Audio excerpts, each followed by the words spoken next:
my fellow freedom loving sovereign thinkers. Thank you for tuning in to LL3 Podcast. My name is Craig, transmitting from the beautiful swampy mangroves of South Florida, and today's date is Monday, February 8th, 2021. So expect this to be published the next day. It is late Monday in the heart of Fort Lauderdale, Florida. Gotten warmer. My good grief, it was like 80, like in the 80s, like low 80s. I'm like, come on, I like that nice breeze again. Just kick it back in there, you know? Man. But, yeah, I do a little bunch of errands and so forth. And do some examination of a few things. I had a few of these articles I just, post it, you know. I'm like, yeah, I'll just do a show on this matter. It'll be pretty cool, as usual. But, hopefully have had enough Monday. Of course, the drama continues on witch hunting Donald Trump, second impeachment. The unmerited bill of attainder hearing. So, scapegoating is a manly fetish, right? Absolutely. Chuck Schumer, I feel more masculine now.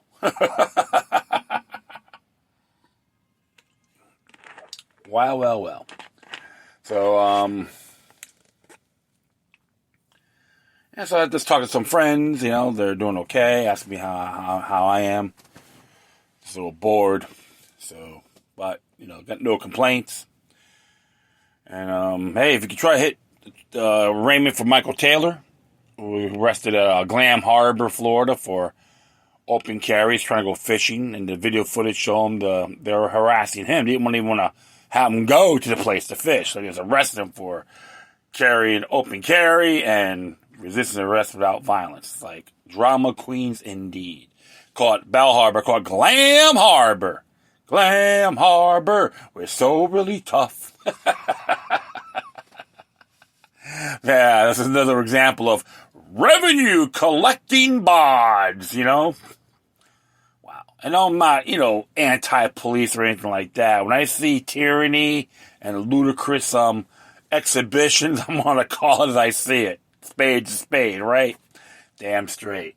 So there'll be 10 a.m., courtroom 2-1 at the North Dade Justice Center, which I believe is 15500. Is it 15500? Yeah, it's 15500 Biscayne Boulevard, North Miami Beach.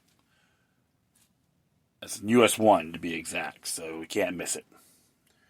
I'll see if they have to have me do my penis print and all that, or do a swap up my anal rectum. I don't know. Yeah, so of course, you know, people still looks like Washington Post still making a big stink of the fans in Tampa being unmasked and celebrating, and people, oh yeah, it's gonna be a big wave of COVID. And you know what? People are going to get ill one way or the other. It is not just COVID, okay? So, that's the drama continues as the world turns. But, I just love it. That's the way they want to sell their product. Living through fear and going, government, please take care of me. That's what they want you to pursue.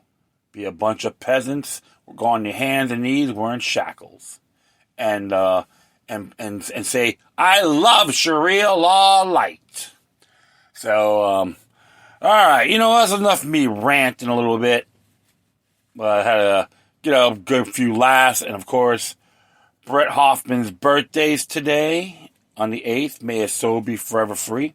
I miss you too, brother. I love you. So, and anyone else, too, that's, anyone born that day, happy birthday. Sorry about that. And so, I want to talk to some topics here. And let's check it out, see what they got. All right, let's see what they have here. Oh, yeah, this is from the freethoughtproject.com. Good little site. This is written by Matt Agris. It says here, Supreme Court to decide if police can warrantlessly raid homes and seize guns of innocent citizens. All right, this is what it says here. Last week, Free Thought Project reported on H.R. 127, the most tyrannical gun bill ever proposed. And we could say is Jim Crow on steroids. The bill would target the poor by forcing citizens to pay $800 per year to possess firearms that they are required to register. Yep, involuntary servitude. It also bans multiple legal guns and ammo types, turning tens of millions of Americans into felons overnight. While this bill is, without a doubt, the worst gun bill in history, it didn't lay out any guidelines for violating a citizen's Fourth Amendment right. Next month, however, the Supreme Court will be considering exactly that. Can cops enter a home to seize guns without a warrant? That escalated quickly. In March, the Supreme Court will hear a case of Caniglia versus Storm, which asked the question of whether community caretaking exception to the Fourth Amendment warrant requirement extends to the home. The community caretaker exception has already been recognized as an exception to the Fourth Amendment by the United States Supreme Court. In Katie versus Dombrowski, which was in 1973, the United States Supreme Court held that police officers did not violate the Fourth Amendment when they searched the trunk of a car that had been towed after an accident. The court acknowledged that, except in certain carefully defined classes of cases, police cannot search private property without consent or a warrant.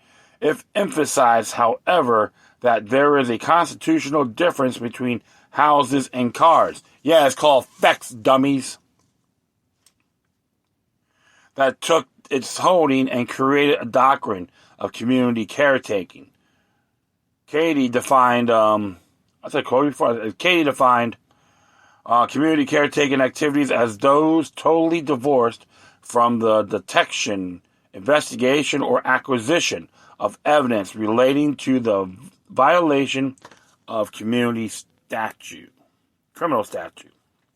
In other words, as long as an officer might reasonably think that a warrantless search will alleviate a danger to the community, the search is considered constitutional. That this was in vehicles, not homes. See, like I said, effects means property, dummies. While caretaker exception has long been applied to vehicles, the idea of applying it to homes and allowing cops to seize guns without a warrant is worrisome. In an article from Forbes, in the case of Caniglia versus Storm, is explained. Mr. Caniglia was arguing with his wife and melodramatically put an unloaded gun on the table and said, "Shoot me now and get it over with." His wife called a non-emergency number for the police, who arrived shortly thereafter. The police disagreed about whether Mr. Caniglia was acting normal or agitated, but they convinced him to take an ambulance to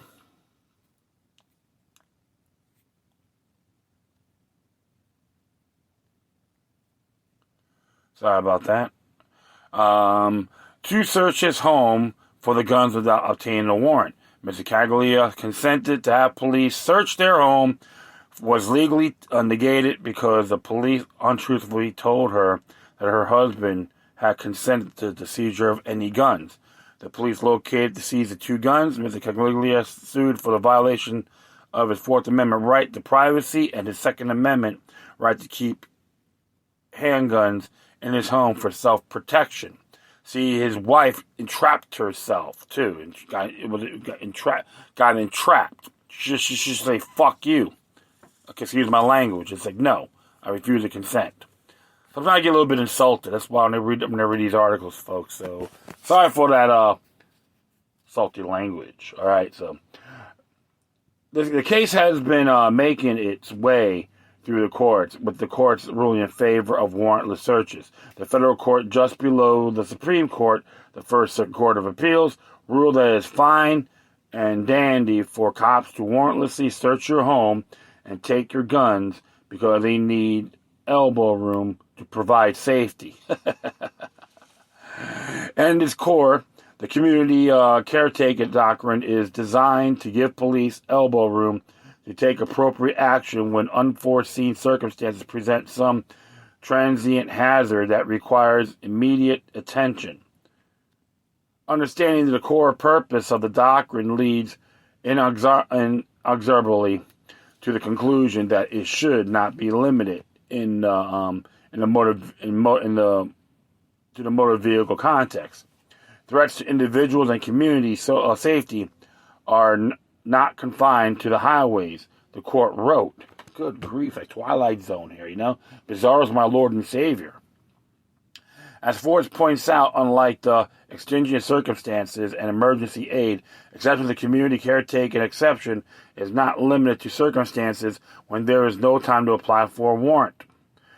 And the question of what sort caretaking falls under this exception is extremely vague. Will the police be able to use it to, for example, conduct warrantless searches of political protesters' homes to make sure they aren't planning on violent behavior at their next political rally? We have already seen tech giants like Facebook hand over the private messages of those who talked about events on January 6th. If this ruling is upheld, it could pave the way for the cops to raid the home of those who engage in peaceful discourse based solely on the premise that violence might happen. President Biden, white privilege Biden I call him, has already labeled tens of millions of Americans who supported the pro-Trump rally in D.C. as terrorists. But how he does things, yes, I sold my rear end to the New World Order. 47 years of global buttboyism got him in that position. Yep, white privilege 46. Just 4 weeks later, and a DHS terror alert was issued for belief held by tens of millions of Americans like those who opposed lockdowns or who were upset over the outcome of the election. With the slippery slope of this case, these views could easily be included in the elbow room granted to police to carry out their community caretaking to subsequently raid homes and seize guns and no warrants. Hopefully SCOTUS knocks down this ruling and cooler heads prevail. However, at the rate this tyranny is unfolding in 2021, this is not very likely. And the biggest mistake I see here, they all go to the federal courts for everything, even on a local level.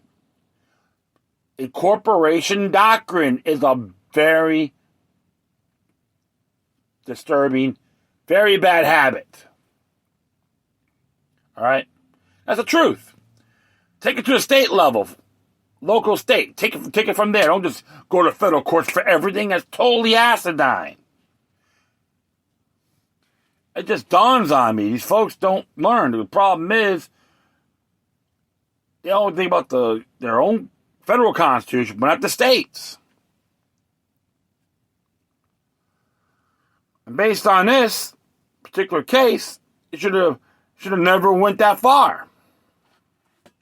Should have been stopped right in its tracks. Real big turnoff indeed. This is why, folks, you got to use those rights. 4th, 9th, 14th, okay? Right of privacy. It's funny because they ruled in the police favor for elbow room, but it's okay for how the right of privacy, including women's right to choose, in the case of Roe versus Wade. Can we say doublespeak? Yeah. Sounds irrelevant, or misconstrued, but it's not. Remember, effects means property. That's in constitutional law. Property. Effects means property. So a vehicle is considered an effect. Property. You don't just pick one or the other. There's no being selective. It's across the board on its face. Gotta see how this case does go. I'm not gonna hold my breath. But however, everyone has solutions. You could pursue this on a local level. On right of privacy, Fourth Amendment Protections Act, resolutions that honor U.S. and state constitutions. That's effective as well. And like even you can use stuff from the Patriot Act resolutions. That's effective. And of course, in Kentucky and in Virginia, there were resolutions in 1798 that still is relevant to a case like this. Yes. And of course, the anti-commandeering doctrines, the county things on the federal level. States and local authorities don't have to cooperate with them. Those are the things you have to always focus on, folks. You can empower yourselves. We all got to keep these vultures on their toes. If you do right, they're going to hate. Some of those quacks going to hate you, but that's inspiring. But the whole thing is, we cannot always rely on the federal government for local or state issues. We got to that's the wrong battlefield. We got to choose them more wisely. Should be top down to be ground up. We'll find out how this case goes, but it's a little bit of a turnoff how I look at it. All right, next one here. Says here, this came up from Big League Politics. Ron DeSantis for president. Florida governor doesn't rule out running. Says he's focused on 2022 for now. Governor Ron DeSantis says he focused on winning a second term in 2022. Has not ruled out running for president in 2024. Will Cain, one of the Fox and Friends weekend hosts, asked DeSantis Sunday morning if he would throw his hat in the presidential ring. The governor laughed heartily and said, "We got a great governor election in 2022. Ooh, sorry about that. Which will be very important for our state. And quite frankly, I think it gives us the ability to make the momentum going. So that's what we're focused on." I'm just wondering how much payola they give the Fox News. You have Governor DeSantis interview him. A lot of stories about that. Paying those stations to go to have an interview with them. It's called payola. All right. And it says here, focus on governorship, but that is no for president. Cain asked. Thus, we have a 2022 word to worry about, replied DeSantis, thus leaving the door open for a possible 2024 candidacy. The governor was seen Sunday night at the Super Bowl, which was played at Raymond James Stadium in Tampa between the Kansas City Chiefs and the Tampa Bay Buccaneers. Tampa smothered the Chiefs all night, and the offense took advantage of several Chiefs defensive penalties to cruise to a 31-9 victory. DeSantis is quickly becoming a nationally recognized political figure and would be a prime candidate for president, particularly if Donald Trump decides not to run. But 2024 is still a ways away. A lot can happen between now and then. And of course, they had one about Big League Politics recently covered. Governor DeSantis' speech proposed legislation to combat big tech, which included a snipe at Twitter and the media over the treatment of the Hunter Biden story near the end of the 2020 election, which he's right. I could commend him for that. And I wouldn't have high expectations on him being a president. He's been a career politician for a good period of time. And if you look at his record as a House of Representative, there's some things he did good on. Others I am not too pleased, even as governor. Okay? And if you hear some of my past episodes, I was critical of some of his decision makings, which is fair. And of course, some people criticize him on unemployment, which in my view, he was only a pawn caught in the middle of it. A lot of his stuff was inherited to him. And I'll be very fair. And of course, there's a claim he has an issue not talking to representatives or their constituents. He's someone called him an elected prince. That was pretty cool. However, when it comes to standing up against the federal government, he's spot on. When he had the National Guards, his own National Guards, come take him out of Washington D.C., I have to agree with him on that. So there's things he's right, there's things he's wrong, but I'm not going to hype him up as some Lord and Savior. Because the whole thing about president, they're an elected ambassador, and they're considered commander in chief. And if I'm correct, Ron DeSantis did have a military track record. He served in the military, and he was a JAG officer.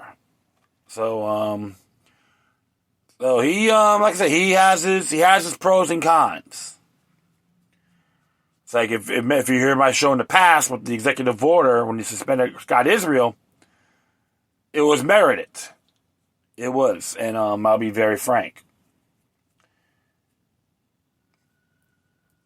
But he is with the whole COVID-19 thing. I agree. He's doing everything correctly.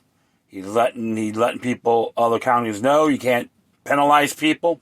Because it is considered a violation of Article 1, Section 18 of the Florida Constitution. Administrative penalties. Okay? And it's illegal from the very beginning anyway. When they try to do these masking and all that, it's recommendations, but not a order.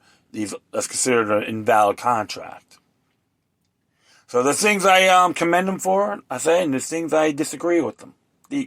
So, and I'll be very fair. I'm not going to call him any names or anything like that. You have to earn it first when it comes to me. So, always, I'm not going to have any high expectations. I'll just wait and see. But I'm not going to say he's my Lord and Savior, too. Please, folks. Let's focus on your states. Then you can tell the feds are sticking, So, all right, I'm going to do another one here. This one came from the Epoch Times. And it says here, evidence mount that Capitol breach was pre-planned. Eroding incitement allegations in Trump impeachment trial. Interesting here because I always believe it was an inside job. This is by Tom Ozimek. And as it reads here, as former President Donald Trump's Tuesday impeachment trial approaches, there's a growing body of evidence in criminal complaints and affidavits that the January 6th Capitol breach had been pre-planned, undercutting the allegation level against Trump that he is guilty of incitement to insurrection, sensationalism, bill of attainder, Lizzie Borden syndrome. So he's Lizzie Borden for the presidency, right? All right. A number of FBI affidavits filed in support of various changes, including conspiracy against accused participants in the Capitol breach, shows evidence of pre-planning, reinforcing of the arguments by critics of the impeachment trial against Trump, namely that participants couldn't have been incited by the president to break into the building if they had earlier planned to do so. Cindy Lindsey Graham, Republican from South Carolina, said recently that parts of the Capitol incident had been pre-planned and coordinated well before Trump's January 6th speech, which Trump's accusers have held up as a call to storm the building, while Trump said in his speech, "We fight like hell, and if you don't fight like hell, you're not going to have a country anymore." The former president appeared to be making a general preference to political activism. He has also called on supporters to peacefully and patriotically make their voices heard. So fight like hell in a quiet riots, okay? So it says they make their voices heard during the January 6th joint session of Congress. So, like I said before, quiet riot, peacefully. You can see if they go in there and burn that damn place down.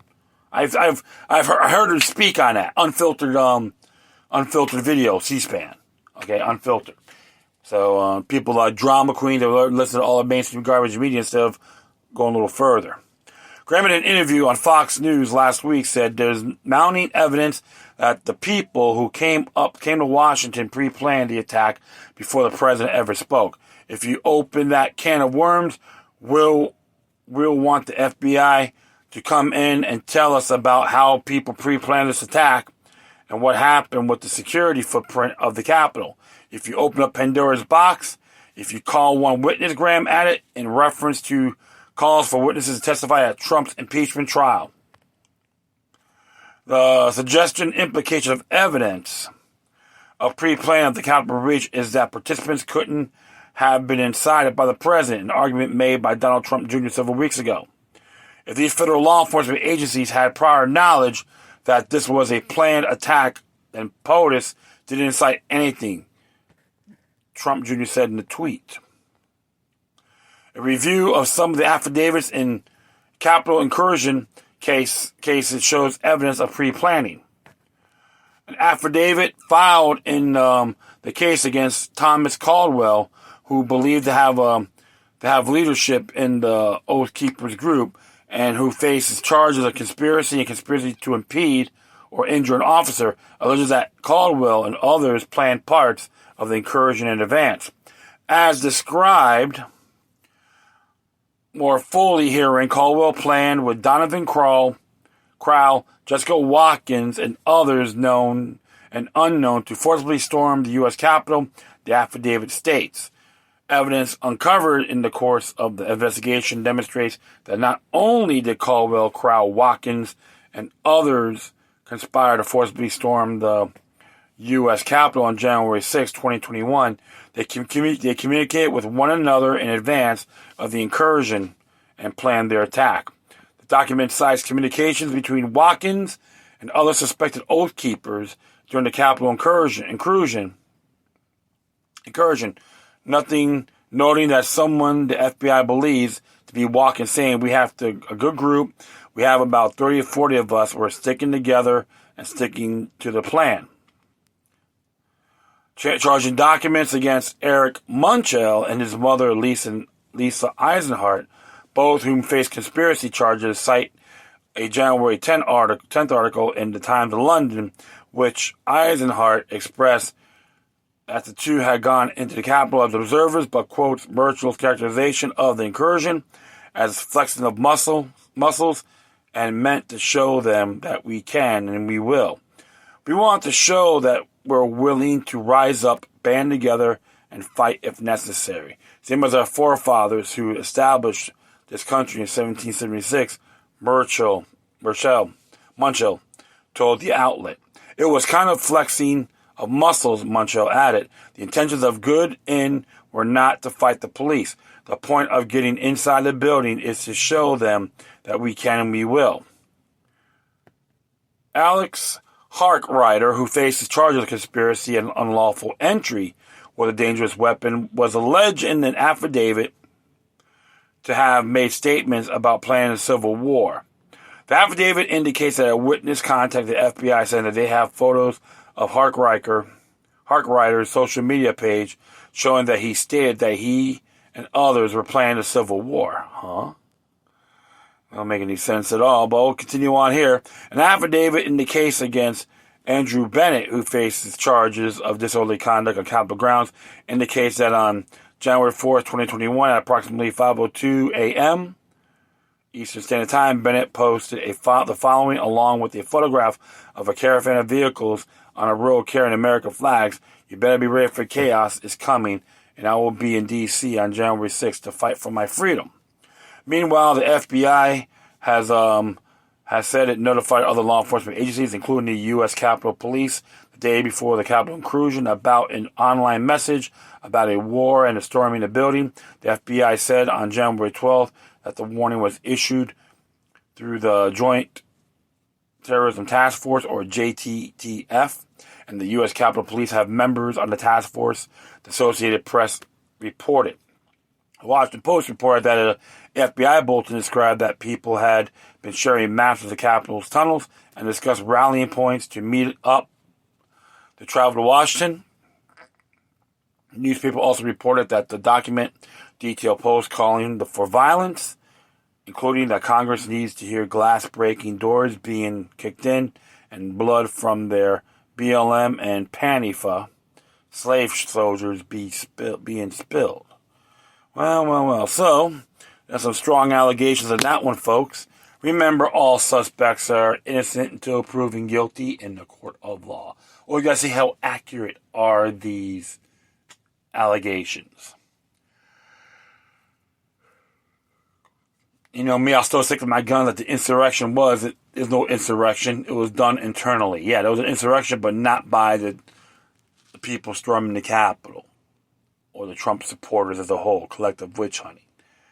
Doesn't matter if it's Antifa or BLM, don't matter, but they're always respect agent provocateurs as a whole. Hire guns. It goes, and it happens on all sides, folks. So we gotta find it. We'll see how far this baby goes. And witch hunting of Donald Trump still continues, whether you like him or not. And ask your congressmen who support the impeachment, are you more masculine now since you impeached him illegally twice? I know that for a fact. So, yeah, probably Senator Ted George, Congressman Ted George, don't say that. I'm always been masculine. Oh, man, I love the sarcasm. But, hey, all you got to do, folks, just stay tuned, keep tabs, expect stuff to get exposed, too. All right, so that will be it. Thank everyone for listening. Plus, feel free to download and share through social media networks. If you have any questions, comments, if you want to check out, whatever you do, please send your correspondence to the Quorum. Furthermore, I'll leave the footnotes of these articles on my speaker page. If you want to contact me, you can hit me at lookandlucknumbers03@protonmail.com. Or if you want to send donations, you can hit me at paypal.me or cash.app/LookandLuckNumbers3. And if you want to send donations to the Epoch Times, Freedom Thought Project, even Big League Politics, that would be dandy. They need some financial support big time. All right? Once again, thank you for your time. Plus, always remember that the demoniac resistance is healthy for the soul and can liberate humanity. Until next time, take care of yourselves. Keep on spreading love. And may your guardian spirits be with you.